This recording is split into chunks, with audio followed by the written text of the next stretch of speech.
ஆண்டவரே நீர் வாலிபர்களை நேசிப்பதற்காக நன்றி. As the young people of Assemblies of God Church, we have gathered here today to hear from you.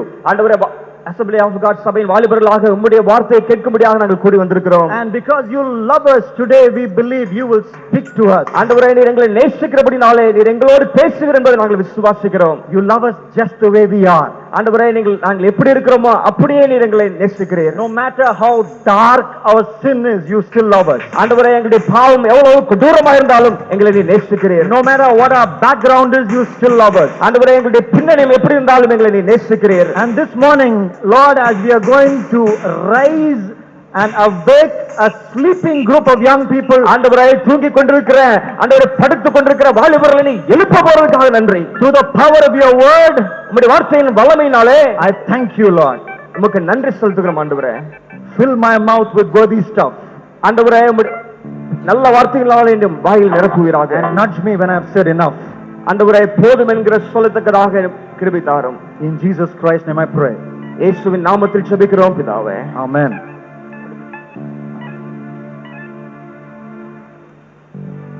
The Indian cricket team was sleeping in the first phase of the World Cup.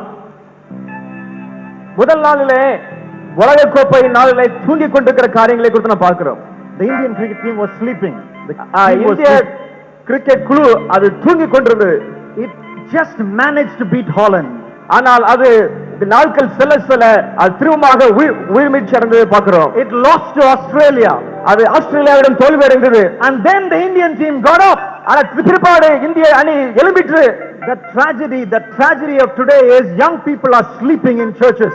ஆனால் இன்றைக்கு உள்ள மிக மோசமான காரியம் என்னவென்று சொன்னால் சபையிலே வாலிபர்கள் தூங்கிக் கொண்டிருக்கிறார்கள். And I come with a burden from the Lord that through this word, from the word of God, you would rise up from your slumber. ஆண்டவருடைய வார்த்தை மூலமாக இந்த நாளில் உங்களோடு பேச போகிறேன். நீங்கள் தூங்கிக் கொண்டிருக்கிற நிலைமையிலிருந்து எழும்ப போகிறீர்கள். O king of Assyria, Assyria ராஜாவே, your shepherds are sleeping. உங்களுடைய மேய்ப்பர்கள் தூங்கிக் கொண்டிருக்கிறார்கள். Your nobles lie down to rest. உங்களில் விசேஷித்தமானவர்கள் படுத்துக் கொண்டிருக்கிறார்கள். That is God's accusation in Nahum 3:18 and 19.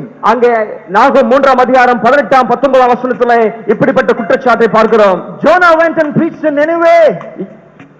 YONO Nineveh பட்டணத்திற்கு அவன் கர்த்தருடைய வார்த்தையை கொண்டு சென்றான். And the group of young people there got awake. They awoke from their sleep. அங்கே இருந்த अनेक வாலிபர்கள் தூக்கத்திலிருந்து எழும்பினார்கள். Jonah went back.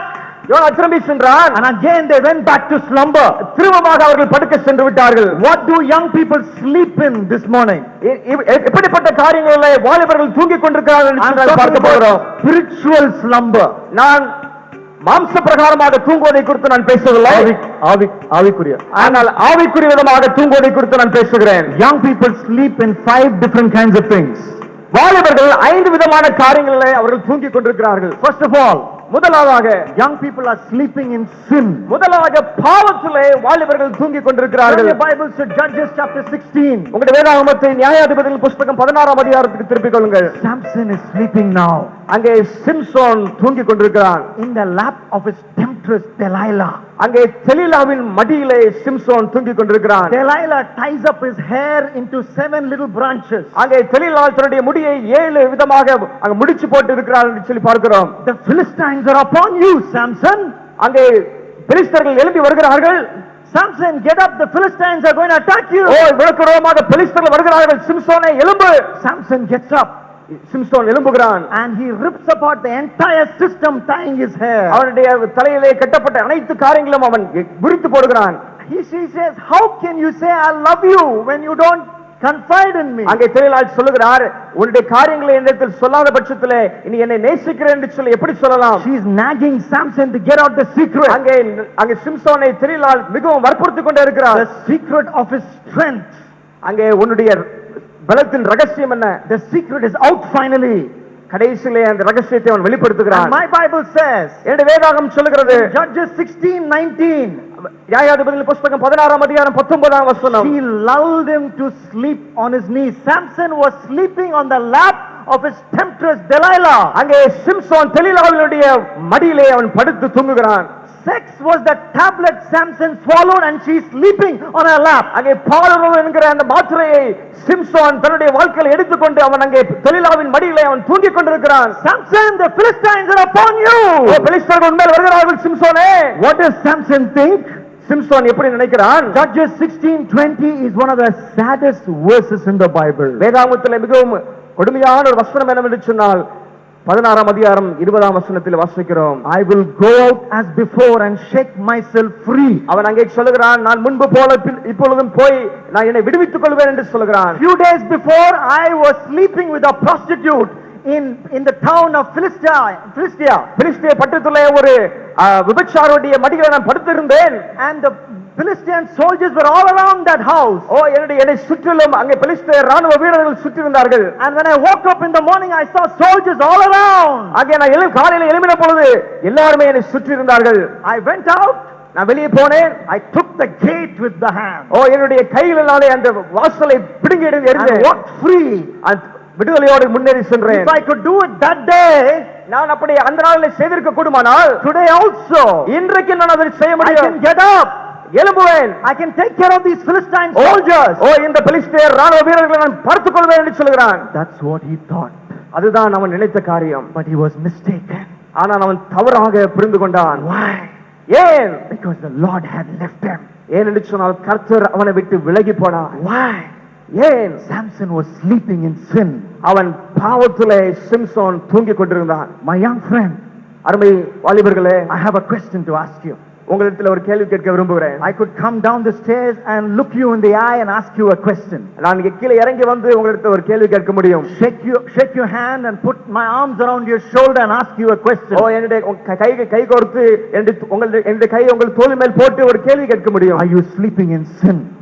நீங்கள் பாவத்திலே தூங்கிக் கொண்டிருக்கிறீர்களா? Have you got so used to sin that you don't realize you're sinning?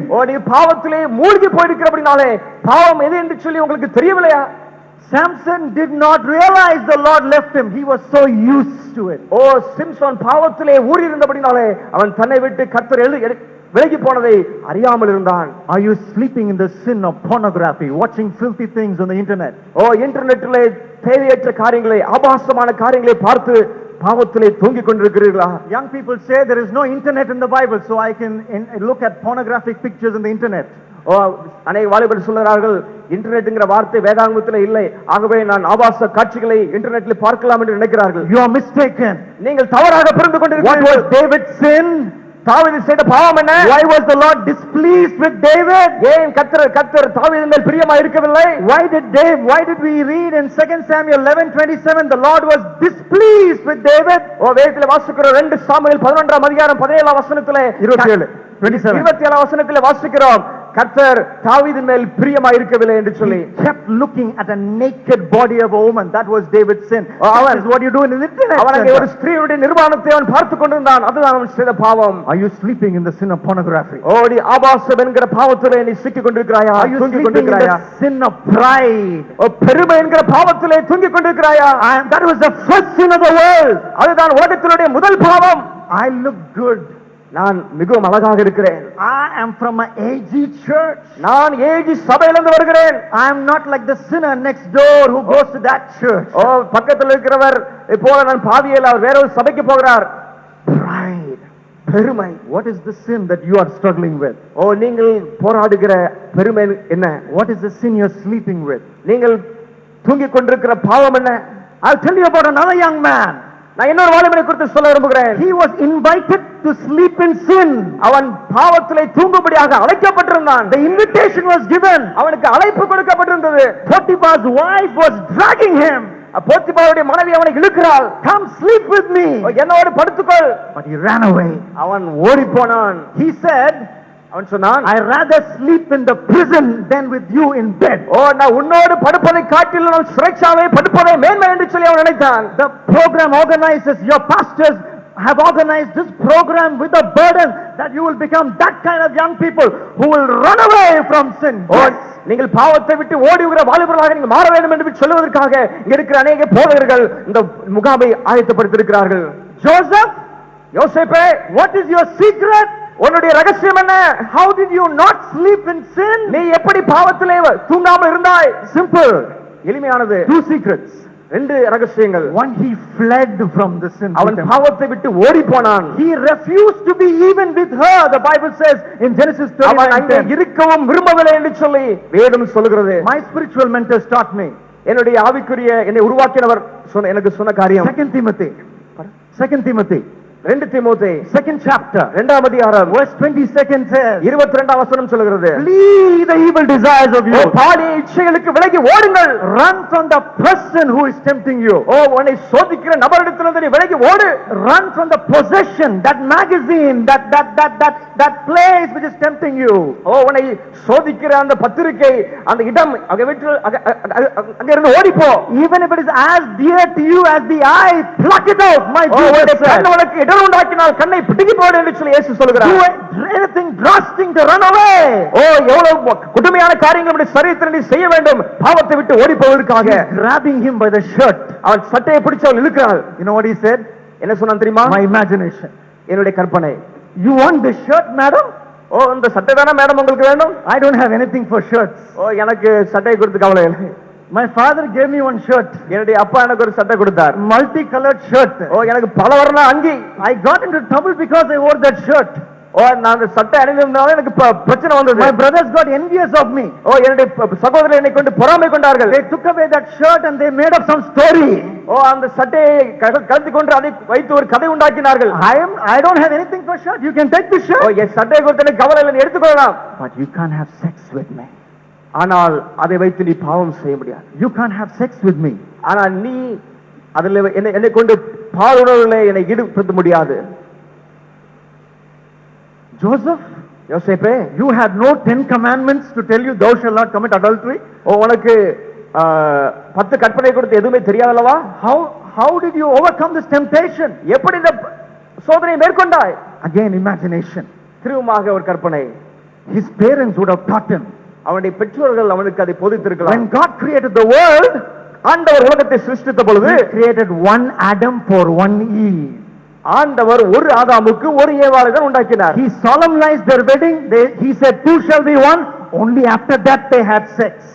ஆண்டவர் சொன்ன அந்த திருமணத்தை ஆண்டவர் நினைத்து வைத்தார். அவர் சொன்னார் 2 பேர் ஒரே மாம்சமா இருப்பார்கள், பிற்பாடுதான் அங்கே பால் உணர்வு வருகிறது. That story was on his mind. அந்த கதை அவனுடைய மனதில் இருக்கிறது. No 10 commandments. அவனுக்கு 10 கற்பனை கொடுத்து ஒன்றுமே தெரியாது. No Revelation 21:8 before Joseph. or வெளிப்படுத்தல் 21:8 குறித்து ஒன்றுமே அவனுக்கு தெரியாது. All the sexually immoral people will go to hell. No Revelation 21:8.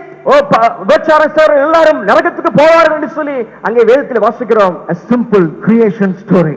அவனுக்கு தெரிந்ததெல்லாம் ஆண்டவருடைய சிருஷ்டிப்பின் சம்பவம் மாத்திரமே. In his heart, அவனுடைய இருதயத்திலே help him overcome temptation. Help him overcome temptation. அவனுக்கு இதயத்திலே அந்த இருந்த அந்த சம்பவம் அவனுக்கு அந்த சோதனையை மேற்கொள்ள உதவிச்சு. Flee the evil desires of youth. பாலிய இச்சைகளுக்கு விலகி ஓடு. And feed yourself with God's word. That's how you grow. உன்னுடைய இருதயத்தை ஆண்டவருடைய வசனத்தினால் நிரப்பு. How can a young man keep his way pure? வாலிபன் தன் வழி எதனால் பரிசுத்தமாக்க முடியும்? By hiding God's word in his heart. கர்த்தருடைய வசனத்தை தன்னுடைய இருதயத்திலே வைப்பதனாலே. That is the message of Psalm 119 verse 9 and 11. சங்கீதம் 119 9ஆம் வசனம் 11ஆம் வசனம் அப்படி சொல்கிறது. Young people memorize God's word. வாலிபர்களே ஆண்டவருடைய வசனத்தை மனப்பாடம் செய்யுங்கள். What is your problem? உங்களுடைய பிரச்சனை என்ன? Gossip? நீங்க மற்றவர்களை குறித்து புறங்கூறுவதா? Memorize Matthew 12:36. மத்தேயு 12:36 வாசித்து அதை மனப்பாடம் செய். I tell you, you will give account for every idle word you speak on the day of judgment. Memorize that word. மனுஷர் பேசும் வீணான வார்த்தைகளை குறித்து நியாயத்தீர்ப்பு நாளிலே கணக்கு ஒப்புவிக்க வேண்டும். அந்த வசனத்தை மனப்பாடம் செய்து கொள். And then you can beat the temptation to gossip.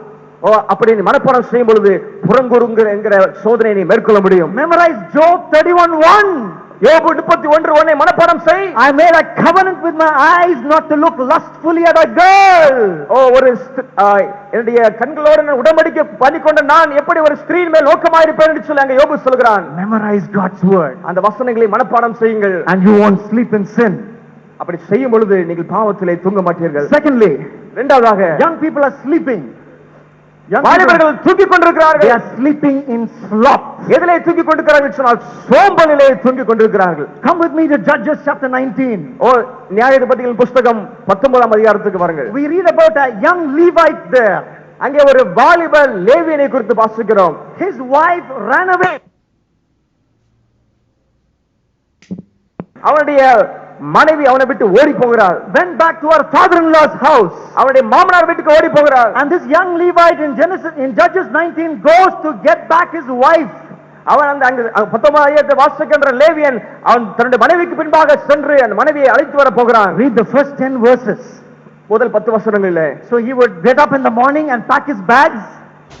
He would get up in the morning and pack his bags and tells his wife, "Come on, let's go back." அவன் காலையில எழும்பி தன்னுடைய துணிகள் எல்லாம் எடுத்துக்கொண்டு வா போகலாம் என்று சொல்கிறான். And his mama will say, மாமா சொல்கிறார், "Rest now, take rest now. You're very tired. Take rest." ஓ இங்கே தங்கியிரு நீ ரொம்ப களைத்து போயிருக்கிறாய். And he listened to his mama's words. அவன் தன்னுடைய மாமனாருடைய வார்த்தையை கேட்டான். And sleeping. அவன் அங்கே தூங்குகிறான். Snoring. அங்கே குரட்டை விடுகிறான். Again he packs up his bag. திரும்பமாக தன்னுடைய படுக்கைகளை எடுக்கிறான். We have a long way to go. ஓ எனக்கு போக வேண்டிய தூரம் வெகு தூரம். I am a Levite. நான் ஒரு லேவியன். I serve God. நான் கர்த்தரை சேவிக்கிறேன். I got work to do. எனக்கு அநேக வேலை இருக்கிறது. He starts again. திரும்பமாக புறப்படுகிறான். And there this Anbulla mama again. அந்த அன்புள்ள மாமனார் திரும்பமாக சொல்கிறார், "Please rest. கொஞ்ச நேரம் களைப்பு போக ஓய்வெடு." The way you're looking at me, you think that this story is not there in the Bible. It is there in Judges 19. நீங்க It's there. பார்க்கறத பார்த்தா அந்த சம்பவம் பைபிள்ல இல்லாத போல தெரியுது. வேதத்தை திருப்பி பாருங்க, இது இருக்கு பைபிள்ல. 3 times his father-in-law stopped him from going and he was sleeping in his father-in-law's house. Shameless fellow. ஓ 3 முறை அவனுடைய மாமனார் அந்த லேவியன் தன்னுடைய வீட்டை விட்டு போகாதபடிக்கு அங்கே இருந்து இளைப்பாறும்படி அவனை சொல்கிறார். And then he finally journeys. கடைசியாக அவன் புறப்பட்டு செல்கிறான். And then they come to the town of the Benjaminites. அங்கே பென்ஜமினியர்கள் பெய்யமினியர்கள் இருக்கிற பட்டணத்துக்கு போகிறான். And an old man gives them some rest, gives them a night halt stay. அங்கே ஒரு முதியவர் அங்கே அவர்களுக்கு ராத்திரி தங்குவதற்கான இடம் அளிக்கிறார். So the man and his wife are resting there. அந்த லேவியனும் அவருடைய மனைவி அங்கே ஓய்வெடுக்கிறார்கள். And the night there is a knock on the door. அங்கே ராத்திரியிலே கதவு தட்டப்படுகிறது. The men of the Benjaminite clan are out on the door. They're knocking the door. அங்கே பெய்யமினியர்கள் வந்து அந்த கதவை அடிக்கிறார்கள். You know what they said? என்ன சொன்னாங்க தெரியுமா? Bring out the man who came to your house, old man. Bring out that young Levite out. We want to meet him. ஓ வீட்டுக்குள்ள இருக்கிற அந்த வாலிப லேவியனை வெளியே கொண்டு வா என்று சொல்றாங்க. We want to know him carnally. We want to have sex with him. ஓ அந்த வாலிபனை நாங்கள் மாம்ச பிரகாரமாக அறிய விரும்புகிறோம். அவரோடு பால் உறவு செய்ய விரும்புகிறோம் என்று சொன்னார்கள். பால் உறவு. The old man said, "Don't do that." அந்த முதியவர் சொன்னார், அப்படி செய்யாதே. But you know what this young Levite did? ஆனா அந்த வாலிப லேவியன் என்ன செய்தான் தெரியுமா? He sent his young concubine, his young wife outside. அந்த வாலிப மனைவியை அவன் அங்கே வெளியே அனுப்பி விடுகிறான். And these men who are fuming with lust, they raped this woman all night long. ஓ அங்கே இருந்த அந்த பெய்யமீனர்கள் அந்த சகோதரியை ராத்திரி முழுவதுமாக கற்பழிக்கிறார்கள். But you know what happened? What he is doing? அவன் என்ன செய்வான் தெரியுமா? Look at Judges 19:27. நியாயாதிபதிகள் 19:27 சொல்கிறது. My Bible says, என்னுடைய வேதம் சொல்கிறது, when this was going on outside his house, ஓ இப்படிப்பட்ட காரியம் வெளியே நடக்கும் பொழுது, my Bible says, வேதம் சொல்கிறது, he arose in the morning. அவன் காலையிலே சுகமாக எழும்புகிறான். Aha! அப்படியா? When your wife is being raped by some crazy guys, this guy was snoring and sleeping. அங்கே உன்னுடைய மனைவி வெளியே மோசமான ஜனங்களால் கற்பழித்துக் கொண்டிருக்கும்போது நீ அங்கே தூங்கி குரட்டை விட்டுக் கொண்டிருக்கிறாய். Your country, the nation of God, is going back to the days of Sodom and Gomorrah. உன்னுடைய தேசமாகிய இந்திய தேசம் சோதம் கொமோரா நாட்களுக்குள்ளாக அப்படிப்பட்ட பட்டணத்தின் அனுபவத்துக்குள்ளாக போய் கொண்டிருக்கிறது. Because Sodom and Gomorrah, the people also did the same to Lot and his family. They wanted to have homosexual feelings, homosexual relationships. சோதம் Gomorrah பட்டணத்திலும் அதே போலதான் லோத்துவையும் அவனுடைய மனைவி இடத்திலும் அங்கே சுய புரட்சிக்கு அவர்கள் சோதனை சோதித்தார்கள். But you know what this man was doing? அந்த மனிதன் செய்தது என்ன தெரியுமா? He was sleeping. அவன் அங்கே தூங்கி கொண்டிருக்கிறான். When his country was going back to the days of Sodom and Gomorrah, he was sleeping. அவனுடைய தேசம் சோதம் கொமோரா பட்டணத்தின் நாட்களுக்கு திரும்பி செல்லும் பொழுது அவன் அங்கே தூங்கி கொண்டிருக்கிறான். A lazy guy, அவன் சோம்பேறி, insensitive guy, insensitive. அவன் உணர்ச்சியற்றவனாக இருக்கிறான். Do you know India? இந்தியாவை குறித்து உங்களுக்கு தெரியுமா? Do you know India is also returning back to the days of Sodom and Gomorrah? இந்திய தேசமும் சோதோம் கொமோரா நாட்களுக்கு நேராக திரும்பி கொண்டிருக்கிறது. Do you know that 25 million Indians will be HIV positive by 2010? 2010ல 25 million. 2.5 கோடி 25 million. அது 2.5 கோடி ஜனங்கள் HIV பாசிட்டிவ் இந்த எய்ட்ஸ் வியாதியில பாதிக்கப்படுவார்கள். Do you know India will become the AIDS capital of Asia by 210? 2010ல இந்த தேசம் அநேக எய்ட்ஸ் பேஷண்ட்ஸ் இருக்கக்கூடிய தேசமா Do you know 35% of AIDS cases in India occur among youth of 15 to 24 age group? அதுல 35% அதாவது 15 முதல் 25 வயதுக்குட்பட்டவர்கள் தான் அதிகமானவர்களாக இருப்பார்கள். Do you know 90 people die every hour in India because of cancer related cancer deaths? புற்றுநோய் சம்பந்தமாக ஒவ்வொரு மணி நேரமும் 19 பேர் தன்னுடைய ஜீவனை இழந்து கொண்டிருக்கிறார்கள் because of the smoking habit. ஏனென்று சொன்னால் புகைப்பிடிக்கிற பழக்கத்தினால 90 people are dying. 90 people die every hour. 90 பேர் 90 பேர் ஒவ்வொரு மணி நேரத்திலும் மரித்துக் கொண்டிருக்கிறார்கள். By the time I finish my message, 90 people in India have died because of addiction to tobacco. புகைப்பிடிக்கிற பழக்கத்தின் நிமித்தமாக நான் பிரசங்கத்தை முடிப்பதற்குள்ளாக 90 பேர் இந்திய தேசத்திலே மரித்து விடுகிறார்கள். Is that nothing to you? அது குறித்து உங்களுக்கு கவலை இல்லையா? You believers, you young people belonging to a Pentecostal church, is that nothing to you? Pentecost சபையை சார்ந்த வாலிபர்களாக உங்களுக்கு இதை குறித்து கவலை இல்லையா? As your country is going back to the days of Sodom and Gomorrah, will you sleep and snore and roll in your bed? உன்னுடைய தேசம் Sodom Gomorrah பட்டணத்தின் அனுபவத்துக்குள்ளாக சென்று கொண்டிருக்கும் பொழுது நீ உன்னுடைய படுக்கையிலே படுத்துக்கொண்டு குரட்டை விட்டுக் கொண்டு இருப்பாயா? Let's awake from our slumber. நம்முடைய தூக்கத்திலிருந்து எழும்புவோம். Why was the Holy Spirit given? எதுக்காக பரிசுத்த ஆவி நமக்கு கொடுக்கப்பட்டிருக்கிறார்? So that we'll become witnesses in Jerusalem, Samaria, to the ends of the earth. எருசலேமிலும் சமாரியாவிலும் யூதேயா முழுவதிலும் பூமியின் கடைசி பரியந்தமும் நீங்கள் சாட்சிகளாக இருப்பதற்காக. Are you sleeping in sloth?